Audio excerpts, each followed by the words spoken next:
My personal life is business. Bye-bye. Adios. Come back, man. Come back. Count one would be 10,000. Are you serious? I am serious. Adios. My behavior was very irrational, and I apologize not only to the court and you, but to my family.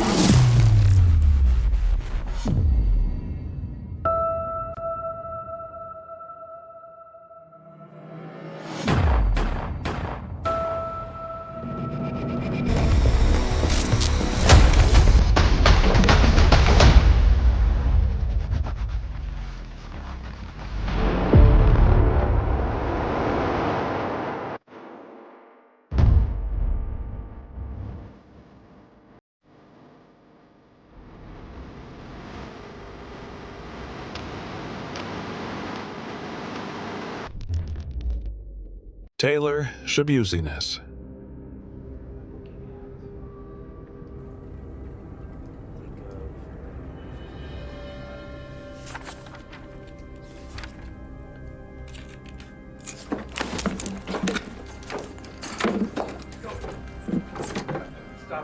The courtroom was eerily quiet as Taylor Schabusiness, sitting calmly at the defense table, waited for the judge's ruling.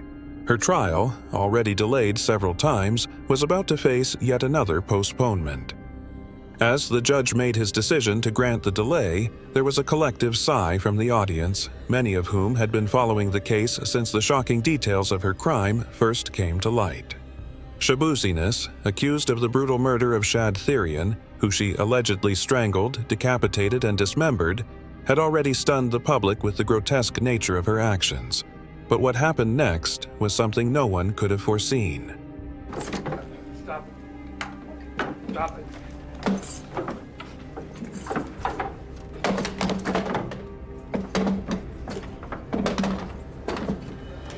Rachel, call.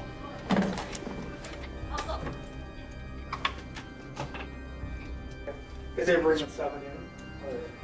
Yeah, let's just go to 7. Billy, can you walk? Suddenly, without any warning, Taylor Schabusiness lunged toward her attorney with a wild intensity that took everyone by surprise. The room erupted into chaos.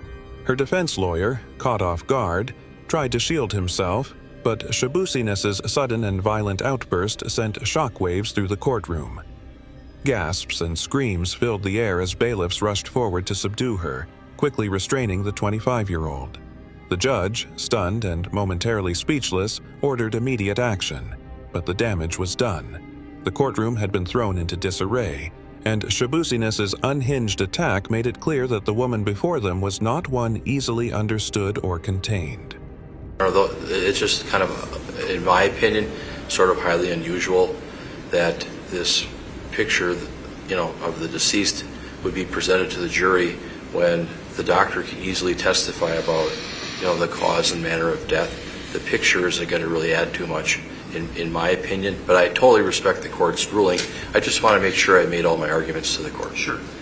And I understand that. Photographs can be helpful to juries in understanding what witnesses are testifying to. For example, I think that argument could be made probably regarding every single photograph that's been entered into evidence, and that is, well, we can tell you what it looked like, and so you don't need to see a picture of it.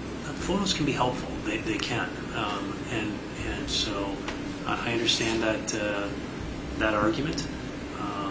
The doctor could just simply describe everything, but the question is this going to be helpful to the jury, and will the prejudicial effect outweigh the probative value? I don't think so. I do think it'll be helpful to the jury, and so for those reasons I'm going to allow it to be admitted. So that's the... As the bailiffs dragged Schabusiness away, still struggling and shouting, the room was left in stunned silence. Everyone knew that the case was already complicated by her alleged horrific crime, but this new outburst added a layer of unpredictability. Was this simply a mental breakdown? Or had Schabusiness's violence spilled over, revealing something far more sinister at play? The judge, visibly shaken, had no choice but to call a recess. The specter of Schabusiness's violent nature now loomed even larger. Her actions in the courtroom underscored just how volatile and uncontrollable the situation had become. Another sentence. Thank you. Okay, thank you. So, Ms. Schabusiness, this is your opportunity to address me. If there's anything on your mind you'd like to say before I pass sentence. No, there isn't. Okay. The scene in the courtroom became a grim spectacle, a vivid reminder of the deeply troubling case that was unfolding. Schabusiness's attack on her attorney was more than just a moment of chaos. It was an unsettling glimpse into a mind that had already committed one of the most horrifying crimes imaginable. With each twist and turn, her trial became more than just a legal proceeding. It became a chilling reminder that there are dark corners of the human psyche that are nearly impossible to understand and even harder to contain. Nancy Hardwick.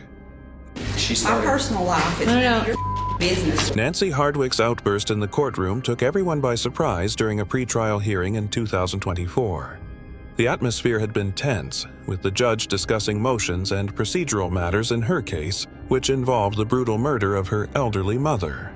Hardwick, who had been sitting quietly at the defense table, suddenly shifted in her seat.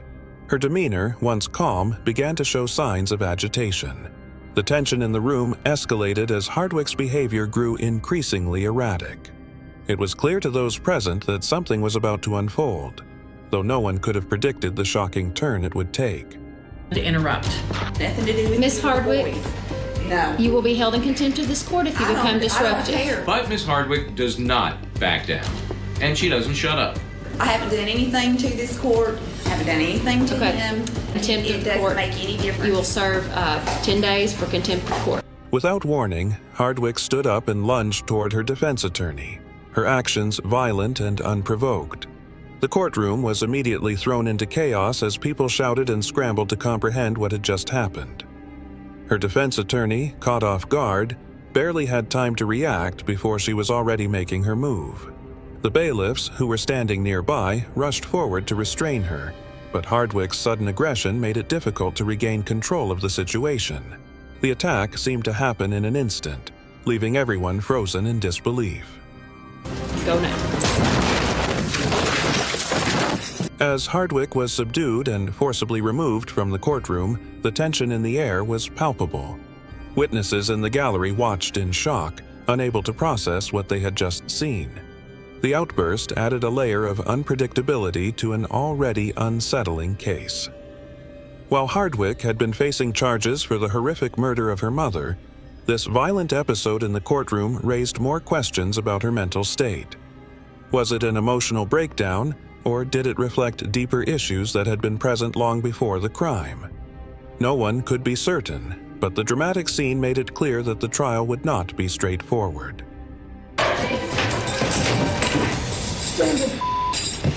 Get off of me! Hands behind your back.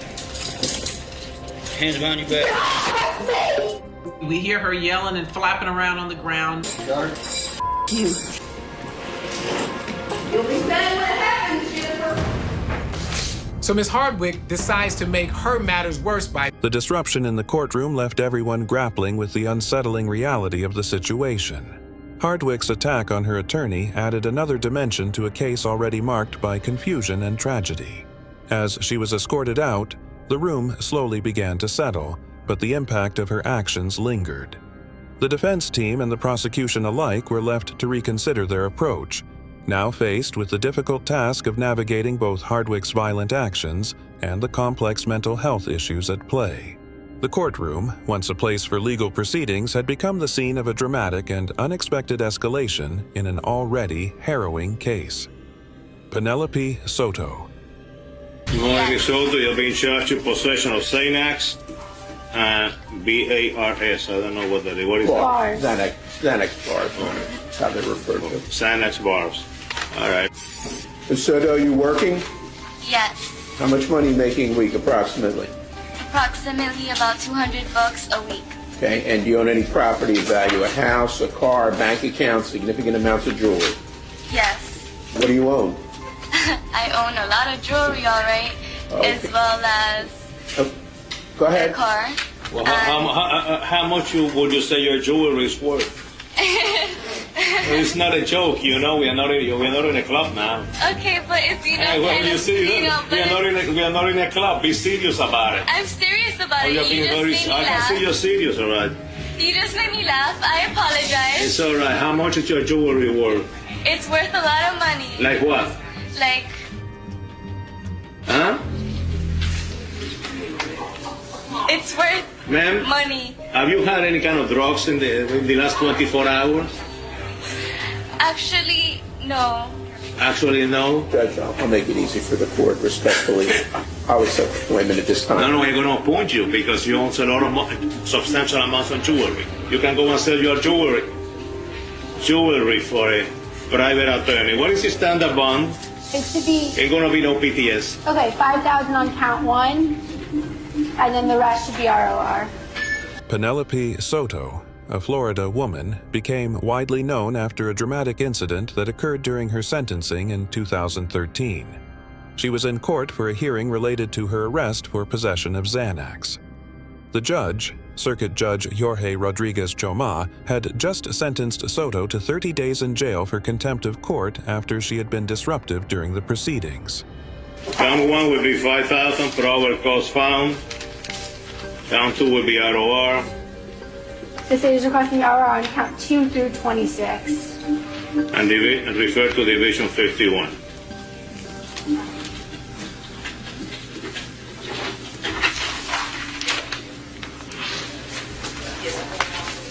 Bye-bye.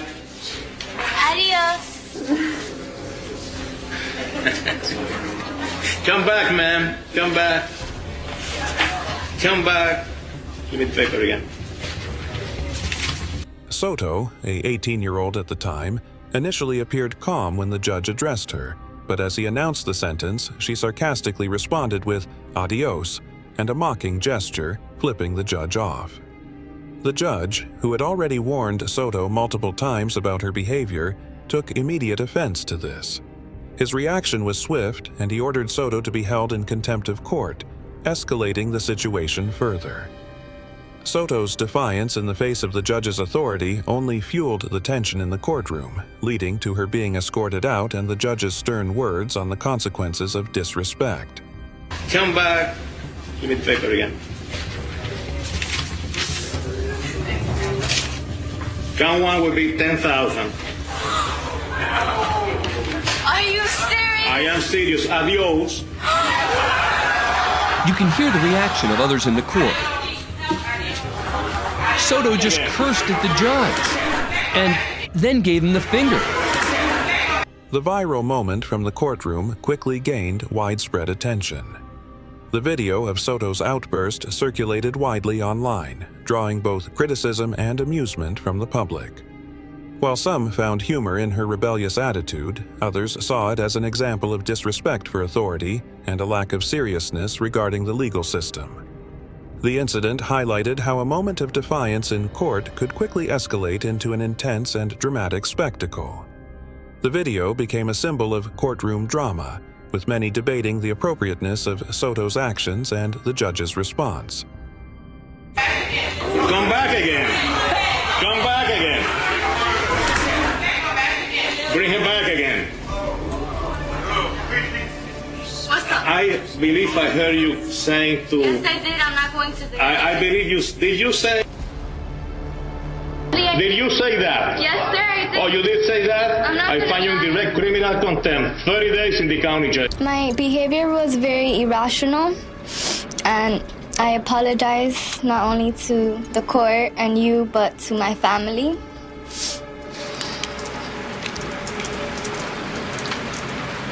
Don't cry. Just don't. Don't cry. I'm not a monster. I know I make you laugh, but it's all right. Don't cry. I'm not a monster. Go ahead, tell me. And I normally don't act like that. So... Let me ask you a third question. Did you use Xanax? Did you take any Xanax Sunday? yes, I did. How many? 2. 2? In the aftermath, Penelope Soto became something of an internet sensation, though her brief moment of fame was overshadowed by the legal consequences of her behavior. Her actions in court left a lasting impression, showcasing the unpredictable and dramatic nature of courtroom proceedings. The case highlighted both the power of a judge in controlling the courtroom and the potential for personal behavior to disrupt legal processes, making it a memorable moment in courtroom history. Elizabeth Escalona. The case became frustrated with her toddler's behavior and subjected her to severe punishment. Escalona's abusive actions included beating Jocelyn and gluing the child's hands to a wall using superglue. The glue caused severe burns and injuries to the child's hands, and the beating left physical and emotional scars. Jocelyn was found by authorities in a state of distress, and doctors had to treat her injuries at the hospital. Escalona's motivations for the abuse were reported to stem from frustration with her daughter's behavior, but the level of cruelty she employed was both shocking and incomprehensible. The child was kept in pain and distress, and Escalona failed to seek medical help, allowing the injuries to worsen. The abuse was discovered when Jocelyn was taken to the hospital by a family member, and doctors immediately recognized the signs of severe mistreatment. The incident sparked outrage within the community and brought attention to the broader issue of child abuse and the need for better protection and support systems for vulnerable children. Accepting responsibility for the abuse.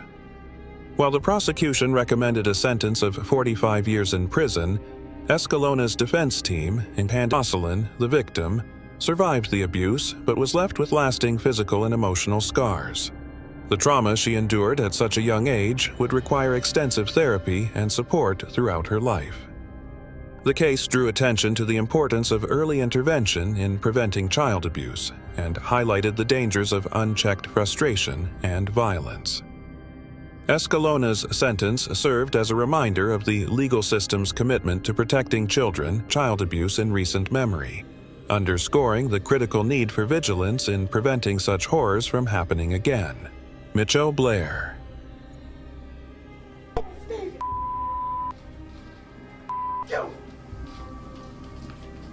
Everybody want to know, yes, I did kill her! Mitchell Blair is a woman from Detroit, Michigan, who gained national notoriety in 2015 after being arrested for the horrific abuse and murder of 2 of her children. Blair's case shocked the public with its brutal details and the shocking nature of her actions. In March 2015, after a police investigation into a separate matter, authorities discovered the remains of 2 of Blair's children, 12-year-old Stoney Blair and 9-year-old Stephen Blair, hidden in a freezer inside the family's apartment. The discovery of their bodies revealed a horrifying tale of abuse, neglect, and ultimately, murder. The mother's actions has to place those on my client. The allegations against my client, Mr. Berry, are failure to protect and abandonment. And never be in there for his kids. Mother, She was stop. always on sex sites, though, Mother, right? mother, listen to me. I had to beg you to come see me. For real? Mother, listen to No me. matter how much you lie or how your lawyers lie. You done, mother? Listen to me. This is a civil case. It's not a criminal case. We can and we will do it without you. I never We tried will to say I do it didn't. I without did you. it, but that does not negate the fact that they were never there for their children. I had to struggle with them all the time. They were never there. Blair, a 35-year-old mother, had kept the bodies of her children in the freezer for over a year after they had died from severe abuse. According to the investigation, Stoney and Stephen had suffered prolonged physical abuse at the hands of their mother, who admitted to killing them in a shocking and cold-hearted manner. Blair confessed to the murders, explaining that she had killed Stoney in 2013 and then Stephen shortly thereafter, claiming that the children had been disrespectful and difficult to handle. She had beaten them repeatedly, and in the case of Stoney, Blair went so far as to starve her daughter for days before killing her. She later confessed that she had killed Stephen after he witnessed his sister's death. With them all the time. They were never there. You get Stephen, your you chance. know we had to beg you. Me, Stephen, all of us used to cry for you. You're not going to be able to stay, I'm mother. good. Come There here. are rules. And deputies have... Blair's treatment of her surviving children, who had been left alive and unscathed, was also appalling. During her trial, it was revealed that she had subjected her remaining children to emotional and physical abuse, often blaming them for the deaths of their siblings. Throughout the investigation, Blair showed no remorse, and her confession was chilling, as she seemed almost indifferent to the suffering she had caused. She was arrested and charged with 2 counts of first-degree murder and other related charges. In 2016, Blair was sentenced to life in prison without the possibility of parole. The case of Mitchell Blair is one of the most shocking examples of child abuse and murder in recent years, underscoring the extreme measures of cruelty that can sometimes be hidden behind closed doors. The abuse and deaths of Stoney and Stephen Blair left an indelible mark on the community and highlighted the need for stronger protections for vulnerable children. Blair's case continues to be a stark reminder of the dangers that children can face at the hands of those who are supposed to love and protect them.